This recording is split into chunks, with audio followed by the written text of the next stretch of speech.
Hi everybody and welcome to the channel. My name is Tony, and if this is your first time with us, please subscribe, hit that little bell so that you're alerted to when I release new content.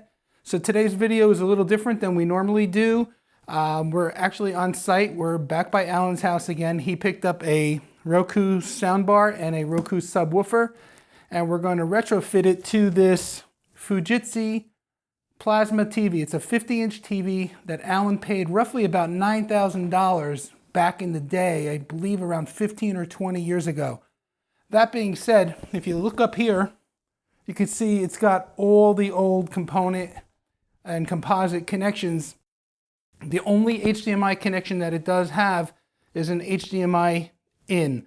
It doesn't have any built-in speakers. There's no way of getting sound from that monitor itself. So what we're going to do is retrofit it with this sound bar, because all we need is the HDMI video output from the sound bar to bring the picture up onto the monitor, and then all the sound will come out of the actual sound bar and subwoofer, and we're going to just set that up once we get it all connected like a regular Roku. So what we're going to do right now is just unbox the components, show you what they are, and then we'll get started with the actual installation. Okay, so we'll start with the sound bar first.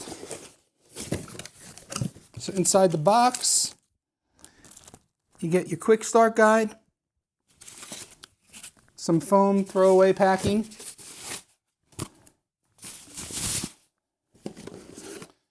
two accessory boxes. One side you get an HDMI cable, power cord,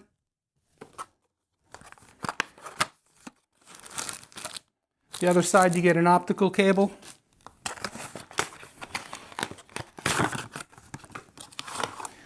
and the infamous Roku remote control. And it does come with two AAA batteries. And now for the Roku Smart Sound Bar. On the rear of the unit you have the threaded holes for mounting to a wall bracket.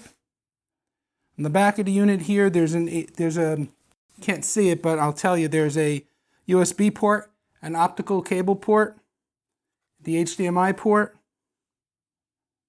and it looks like a reset button, and then over here on the side is where the power goes in.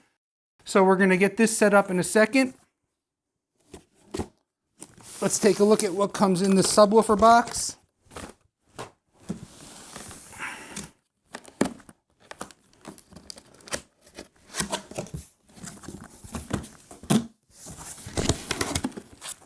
Another quick start guide, some more packing material,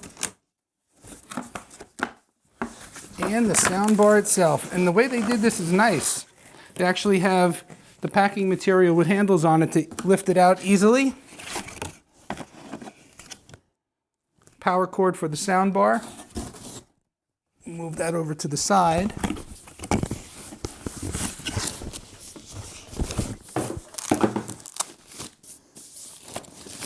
Remove the packing material. And there you go. On the rear of the unit, it's pretty basic. You just got your power port to plug in your AC power. And on the bottom of the unit, you can see the speaker there. It shoots downward, reflecting off the floor. And that looks to be, if I was guessing correctly, about an 8-inch subwoofer. Okay, so that's the unboxing. Let's get started with the actual installation.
So there you have it, everybody. We retrofit the $9,000 Fujitsu 10-year, 15, 20-year-old, whatever, however many year old TV this is. We repurposed it now. It's got still has a beautiful picture with a Roku Smart Sound Bar and subwoofer. So if you liked the video, please give me the thumbs up. Subscribe to my channel. Don't forget to share and like. Thank you guys for using my Amazon affiliate links. I know they don't change your price, but it does help out the channel. I want to send out another special shout out to Alan again for allowing us to film in his home. And now he's got his man cave and his media room on the way to enjoying some good content. So that being said, thank you all for watching, and we'll see you in the next video.